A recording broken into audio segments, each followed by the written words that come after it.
the one and only tokenizer. He has this for us, and he points out this. What is it? Well, he says QNT, head of partnerships, Goncalo Lima, shared the stage with some heavy hitters. Phoebe Zhu, who is HSBC, head of emerging payments. Alex Dunn, Visa Director of Innovation. Emmanuel Villa, who is CLS Group Director of Innovation. But sure is interesting to see Quant here amongst industry giants. Let's go ahead and pull this up on the other screen for you to see a little bit bigger. And as you see here, interesting, of course, to see this particular gentleman. We highlighted him, I think, a couple weeks ago, right? So very cool to see this. And again, why is it important? Well, Dominic Hobson always highlights future finance, right? So they posted this June 16th. And of course, like it says here, big thank you to all the participants. But digital transformation of payments is accelerating. More banks adopting wholesale and commercial digital tokens to improve efficiency, reduce costs. And like it also mentions, this bottom part, trust is essential. How many times you hear myself and Jesse talk about the internet of trust with Quant Network? So successful digital currency and payment systems require legal frameworks, clear rules, supervision, risk management, so on and so forth. So you pull up the next tab. Well, our brother in space, Sebastian, reshare this. This is from a guy named Chiro Shaheen. He says market cap of the winners, JP Morgan, $764 billion. Circle, USDC, $55 billion. Visa, $634 billion. And Quant, QNT, well, it's only at $1.16 billion. Quant is grossly undervalued. If managing your crypto feels like solving a puzzle, it's time to switch to Decent Wallet. So just a few taps, you can manage, track, and secure your crypto with unmatched ease. And here's the best part. Grab your Decent Wallet at a discounted price by using the referral link below. Don't miss out on making your crypto experience smoother and more secure. By the time you're watching, you're like, yeah, well, Quant is grossly going into the tank because you're not doing well. Well, hear us out. Again, why point out June 20th, okay? Literally the other day, congrats to the winners in Future Finance. Again, Dominic Hobson's platform.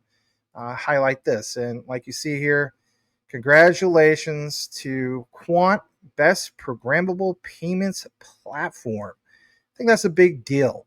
And if anything, we're going to get to Jesse and his thoughts on what he thinks about the whole thing of this announcement. Take it away, Mr. Jesse of Apex Crypto Consulting, NFA. Hey guys, hope all is well. Thank you, my friend. Yeah, man, it's an evolution of money. Like it's crazy because Gilbert, it's insane. I should say it's insane, right? I always say it's insane. Yeah, Gilbert Verdian said this only happens once every 30 to 40 years. You have an evolution of money, and that's what it is. Like it's not all good. Also, like from a government government control. I always tell people I'm not a fan of CBDCs. I'm really not, because programmable money, yeah, there's a lot of good. You can do so many things, but I don't want anybody to think that, like, from a freedom standpoint, this is good. Like it's not long term. It's really not, in my opinion. It's a pretty strong opinion too. But yeah, no, from a utility standpoint for QNT, it's crazy. So with Quant, you're able to program accounts. So you can now you can create logic. So you can say, okay, well, if I have more than $500 in my account by 7th of July, then make sure to invest $100 in this stock. And if this and this and this happens, then make sure to send money to my daughter here. And if this and this and this happens, then make sure to do. You're literally programming money. And so like the use cases and the utility that's going to come out of that is mind-boggling. So it's literally, they're taking money to a new level. Like this has never been done, right? So again, it's not good in the sense that everything's going digital, government can see everything, so on and so forth. They can program money. Oh, well, you didn't do what you're supposed to do this month, you didn't follow our orders. Well, you're not going to get your benefits check at the end of the month and all this stuff. But or we'll give you money, but you have 30 days to spend it in this specific industry with these specific corporations, and if you don't spend it with these corporations, then your money's going to vanish in 30 days. So again, there's good and bad, but from the utility standpoint, though, from the use cases and what the amount of demand it would bring to QNT eventually is really, really mind-boggling. It's because all the banks are, because and if you notice too, Quant in their recent post on their website there, they said they're white labeling the product for every bank in the world. So every bank is now able to offer programmable money to all of their customers, this product under their own brand. So JP Morgan can call it the JP Morgan Programmable Platform, but they're using Quant OVERLEDGER. But they're white labeling it. They're presenting the product as if it's their own. So same for Oracle, like all their bank partners and everybody. So anybody can white label it and sell it like it's their own product. And then every user, so everybody that has a bank account, from what I understand, are now able to go and set parameters and rules and logic with their money, with their account. This is the evolution of money. Like this is a ridiculous evolution of money. So everybody's gonna program money. Everybody's like, why wouldn't you, right? So eventually everybody's gonna use that, in my opinion. It might take 10 years, 15 years before everybody uses it, or the majority of people use it, but it's a very, very big advancement and evolution of money. Like it's really, really, really crazy, guys. It's really crazy. And you can't do anything without using QNT, because it has to use QNT. Because if you want to use Quant OVERLEDGER, regardless of what product it is they have, whether it's their programmable money product or any other product they have, you have to use QNT. You have to pay for licenses. The corporations have to pay for licenses. You have to have QNT in your, like, everything.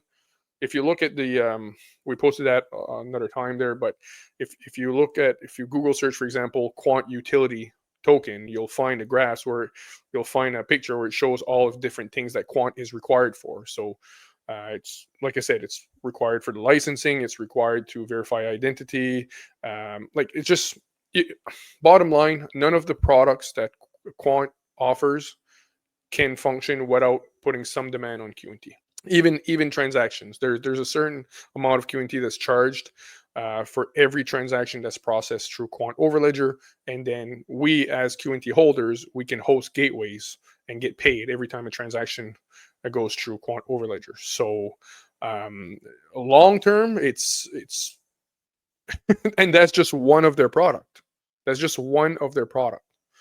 So it's really mind-boggling that the potential of Quant long term. It's really, really something else. Like it's, like I said, it's the biggest internet, in my opinion. It's the biggest internet ever created. We have the Internet of Information. Now XRP is building the Internet of Value. And now you have Quant, which is the Internet of Trust. It connects everything that exists to blockchain, and blockchains represents trust. And the reason blockchain represents trust is because if the blockchain tells you an event happened or something is correct, that means it's correct. Like the blockchain cannot lie. Like blockchain tells you the truth and it's verifiable. It's the consensus mechanism of blockchain that makes it very, very powerful.